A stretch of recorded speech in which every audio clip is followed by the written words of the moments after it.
sakafo végétalien zany a na teneniny zareo amin'ny teny anglisy koa hoe vegan izay mahavantana kokoa rehefa sakafo végétalien sakafo a tsy misy zavatra na akora avy amin'ny biby mihitsiny zany hoe tsy misy a na atody a na ronono a na beurre na miel na gélatine zany hoe complètement produit de la terre zany zany atao hoe sakafo vegan lemana cholestérol sy ny sisa zany amin'ny resaka consommation ana hena be loatra dia eo ihany koa zany resaka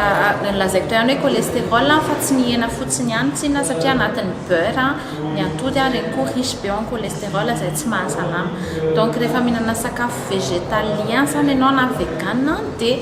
efa miala daholo izay risque izay dia manarakarak'izay koa raha sy ny fahasamana rery ny jerena dia amin'ny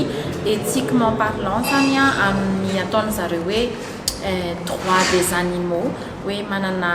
droit koa ny biby iaina ohatra antsika menakavy dia eo koa zany ny fiarovana ny tontolo iainana ao anatin'izay rehetra izay.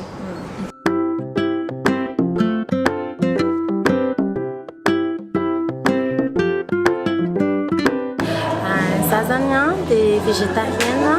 depuis 5 ans zay dia tena hitako hoe nahasalama sy nahasoa anahy ilay izy satria na ny fahasalamako arany stable be depuis an'izay dia milamina kokoa ny fiainako milamina ny eritreritro ny olona mieritreritra hoe